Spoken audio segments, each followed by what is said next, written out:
भगवान राम ने अपने प्राण से प्रिय भाई लक्ष्मण को मृत्यु दंड की सजा क्यों दी? मित्रों, भगवान राम के 3 भाई थे। तीनों भाइयों में राम के सबसे प्रिय थे लक्ष्मण। लक्ष्मण भी राम का बहुत आदर करते थे, इसलिए जब भगवान राम वनवास के लिए जाने लगे तो लक्ष्मण भी हठ करके राम के साथ वन गए। लक्ष्मण ने हर सुख दुख में भगवान राम का साथ दिया। इसके बाद भी एक बार लक्ष्मण जी से एक छोटी सी गलती हो गई तो भगवान राम ने उन्हें मृत्युदंड दे दिया। भगवान राम की आज्ञा का पालन करते हुए लक्ष्मण जी ने जल समाधि ले ली। पर सवाल उठता है कि न्यायप्रिय और भक्त वत्सल कहलाने वाले राम ने आखिर अपने प्राण प्रिय भाई को उनकी छोटी सी गलती पर प्राण दंड क्यों दिया, और वह गलती क्या थी जिसने भगवान राम को ऐसी कठोर सजा देने के लिए विवश कर दिया था। चलिए इसकी वास्तविक कहानी को जानते हैं। नमस्कार मित्रों, स्वागत है आपका आज के इस नए वीडियो पर एक बार फिर। मित्रों, यमराज यह जानते थे कि भगवान की इच्छा के बिना भगवान न तो स्वयं शरीर का त्याग करेंगे और न शेषनाग के अंशावतार लक्ष्मण जी अपने शरीर का त्याग करेंगे। ऐसे में यमराज ने एक चाल चली। एक दिन यमराज किसी विषय पर बात करने भगवान राम के पास आ पहुँचे। भगवान राम ने जब यमराज से आने का कारण पूछा तो यमराज ने कहा कि आपसे कुछ जरूरी बातें करनी है। भगवान राम यमराज को अपने कक्ष में ले गए। यमराज ने कहा कि मैं चाहता हूं कि जब तक मेरी और आपकी बात हो उस बीच कोई इस कक्ष में नहीं आए। यमराज ने अपनी बात को आगे बढ़ाते हुए कहा कि अगर कोई बीच में आ जाता है तो आप उसे मृत्युदंड देंगे, ऐसा आपको वचन देना होगा।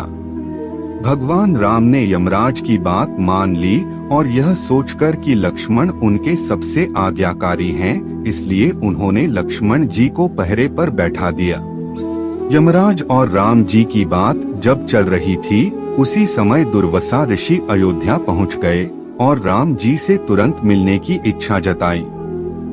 लक्ष्मण जी ने कहा कि भगवान राम अभी यमराज के साथ विशेष चर्चा कर रहे हैं। भगवान की आज्ञा है कि जब तक उनकी बात समाप्त नहीं हो जाए कोई उनके कक्ष में नहीं आए। इसलिए आपसे अनुरोध है कि आप कुछ समय प्रतीक्षा करें। ऋषि दुर्वासा लक्ष्मण जी की बातों से क्रोधित हो गए और कहा कि अभी जाकर राम से कहो कि मैं उनसे मिलना चाहता हूँ, अन्यथा मैं पूरी अयोध्या को नष्ट होने का शाप दे दूंगा। लक्ष्मण जी ने सोचा कि उनके प्राणों से अधिक महत्व उनके राज्य और उसकी जनता का है, इसलिए अपने प्राणों का मोह छोड़कर लक्ष्मण जी भगवान राम के कक्ष में चले गए। भगवान राम लक्ष्मण को सामने देखकर हैरान और परेशान हो गए।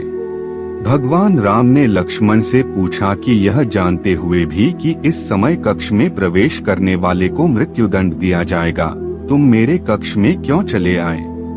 लक्ष्मण जी ने कहा कि दुर्वासा ऋषि आपसे अभी मिलना चाहते हैं।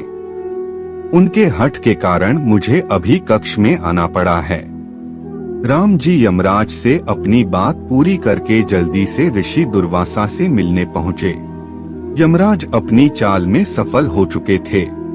राम जी से यमराज ने कहा कि आप अपने वचन के अनुसार लक्ष्मण को मृत्युदंड दीजिए। भगवान राम अपने वचन से मजबूर थे। राम जी सोच में थे कि अपने प्राणों से प्रिय भाई को कैसे मृत्युदंड दिया जाए। राम जी ने अपने गुरु वशिष्ठ जी से इस विषय में बात की तो गुरु ने बताया कि अपनों का त्याग मृत्युदंड के समान ही होता है, इसलिए आप लक्ष्मण को अपने से दूर कर दीजिए, यह उनके लिए मृत्युदंड के बराबर ही सजा होगी। जब राम जी ने लक्ष्मण को अपने से दूर जाने के लिए कहा तो लक्ष्मण जी ने कहा कि आपसे दूर जाकर तो मैं यूं भी मर जाऊंगा, इसलिए अब मेरे लिए उचित है कि मैं आपके वचन की लाज रखूं। लक्ष्मण जी भगवान राम को प्रणाम करके राजमहल से चल पड़े और सरयू नदी में जाकर जल समाधि ले ली। इस तरह राम और लक्ष्मण दोनों ने अपने अपने वचनों और कर्तव्य का पालन किया। इसलिए कहते हैं रघुकुल रीति सदा चली आई, प्राण जाए पर वचन न जाए। मित्रों, आज के वीडियो में बस इतना ही। अब हमें इजाजत दें और वीडियो को अंत तक देखने के लिए आपका बहुत बहुत शुक्रिया।